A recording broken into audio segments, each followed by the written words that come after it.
Selamat sore. Seperti kita ketahui, Rusia dan Ukraina adalah salah satu pengekspor terbesar untuk negara Eropa. Hampir sekitar 40% produk-produk mereka supply untuk market Eropa. Eh, Terutama barang-barang yang semi produk, semi finished good, yaitu semacam billet, bloom, dan slab, dan juga long product, dan juga beberapa flat product. Tentu saja suplai baju dunia akan terganggu, ya kan? Dengan dasar itu juga beberapa negara seperti UK telah melakukan import duty yang sangat tinggi, sekitar 35% untuk produk-produk Rusia dan Ukraina, sehubungan dengan kondisi perang tersebut. Dan juga kita melihat Tiongkok, China, sebagai ekspor terbesar baja telah mengurangi ekspornya dengan menghilangkan ekspor rebate, tax rebate pada bulan Juni tahun 2021 dan juga mulai fokus kepada produk-produk yang ramah lingkungan, ya, carbon neutral initiatives. Jadi saya lihat bahwa kami melihat memang market dunia demand ini sekarang sedang shortage dalam hal ini. Baik, seperti apa lalu PT Gunung Raja Paksi bisa memanfaatkan momentum ini?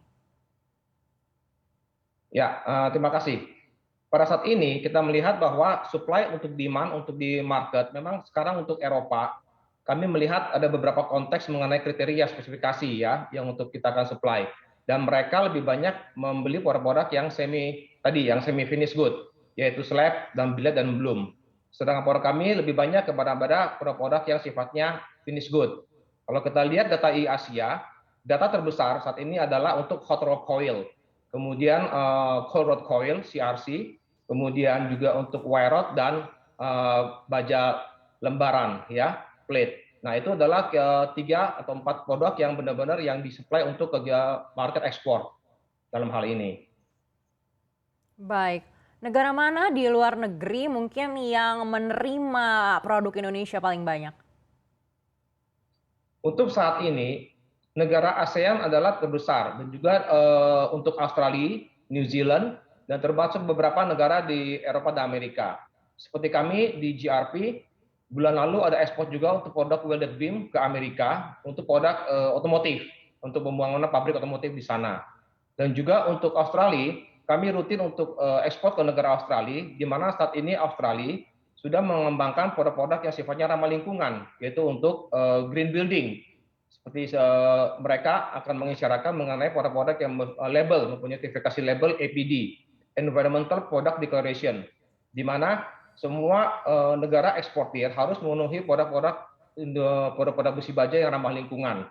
Contohnya dalam hal mungkin penggunaan energi, kemudian dalam hal recycle materialnya, dan juga mengenai emisi karbon yang dikeluarkan. Dan kami dengan ini sangat gembira, Gunung Raja Paksi telah mendapatkan sertifikasi APD untuk produk-produk yang bisa supply untuk di paket untuk Australia dan New Zealand. Baik, apakah ada data rincinya berapa banyak kenaikan mungkin yang terjadi dari Australia ataupun dari negara ASEAN? Oke, untuk kegiatan ekspor kita di tahun 2020 sekitar 3,5 juta ton average ya rata-rata. Kemudian 2021 data di Asia meningkat menjadi 5,2 juta ton. Jadi kami melihat sebenarnya potensi ekspor tetap ada dalam hal ini. Namun kembali lagi untuk tahun-tahun depan kita melihat untuk kebutuhan baja untuk luar negeri mereka lebih berfokus kepada produk-produk baja yang sifatnya eh, environment friendly atau disebut dengan green steel, di mana produk ini benar-benar harus standarisasi dengan produk-produk yang ramah lingkungan. Nah, konsep inilah yang kita lihat, kita harus melihat bahwa bagaimana industri di Indonesia bisa mengadop konteks ini. Dalam hal ini banyak proyek-proyek yang sifatnya ESG, Environment, Social, dan Governance. Apakah Indonesia bisa mengambil peluang dari sana?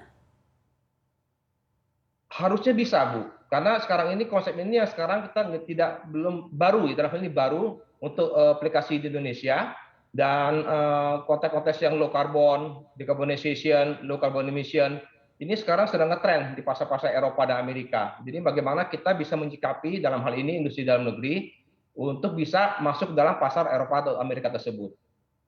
Baik, untuk ke pasar itu sendiri berapa banyak yang sudah disuplai oleh Gunung Raja Paksi? Untuk tahun ini ekspor kita akan coba tingkatkan dari sebelum-sebelumnya 5%, kita akan tingkatkan menjadi 15-20% untuk tahun 2022 ini.